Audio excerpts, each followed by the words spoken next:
Hello दोस्तों, श्री शिवाय नमस्ते। अगर बेलपत्री पूर्ण ना मिले, एक समय ऐसा आता है कि बेलपत्रियों को कीड़े खा जाते हैं, खंडित हो जाती है, सूख जाती है। बेलपत्री पूर्ण ना मिले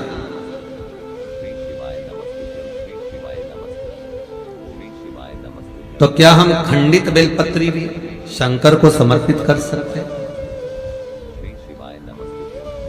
देखिए प्रश्न कितना सुंदर है। उसका प्रश्न केवल एक व्यक्ति के लिए ये प्रश्न नहीं होता, ये प्रश्न जो करे जाते हैं ये जग कल्याण के लिए, सभी के लिए। मान लो अगर बेलपत्री साबुत नहीं है, बेलपत्री कहीं कीड़ा खा गया, कहीं बेलपत्री खंडित हो गई, कहीं बेलपत्री में कुछ तकलीफ है, मान लो कीड़ा हो गया या कुछ हो गया और वो खंडित है, तो क्या हम उसको ना चढ़ाएं कि चढ़ाएं? और बेलपत्री मिल ही नहीं रही है और बेलपत्र हमें प्राप्त ही नहीं है।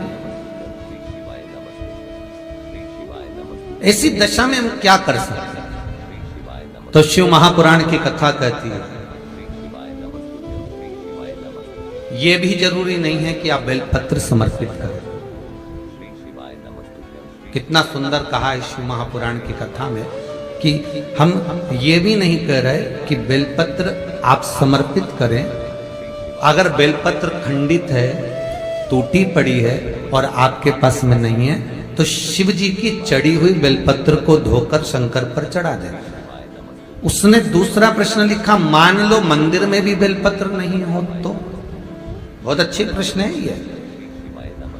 मंदिर में भी बेलपत्र ना हो तो कितना सुंदर कहा। एक भजन आप लोग गाते हो कि मन मेरा मंदिर, आंखें दिया बाती, होठों की है तालियां, रोम फूलवाती।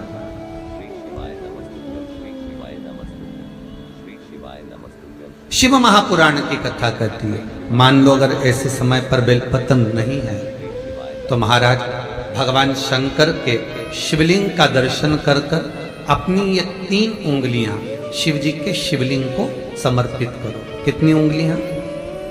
जम के बोलिए। 3 उंगलियां शंकर के शिवलिंग को समर्पित करिए और बाबा से निवेदन करिए, इसको हमारा बेलपत्र का भाव मानकर आप स्वीकार करिए।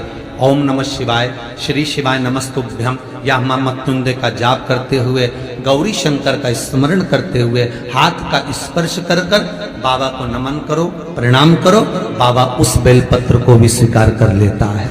बाबा उस बेलपत्र, यहाँ तो कितना शिव महापुराण के अंतर्गत एक लिंग पुराण है। लिंग पुराण के अंतर्गत वर्णन आता है कि आप अगर आपके पास में शिवलिंग भी नहीं है, आप किसी नदी में स्नान कर रहे हो, तो अपने अंगुष्ठ को आगे कर कर आप उस पर भी जल चढ़ा सकते हो। भगवान शंकर उसको भी स्वीकार कर। आप किसी नदी का कंकर उठाकर अपने हथेली में रखकर उसको भी जल चढ़ा सकते हो, भगवान उसको भी स्वीकार कर। भगवान उसको भी ग्रहण कर, भगवान उसको भी स्वीकार। श्री शिवाय नमस्तुभ्यम। गुरु जी के उपाय और जानने के लिए हमारे चैनल को सब्सक्राइब जरूर करें। धन्यवाद।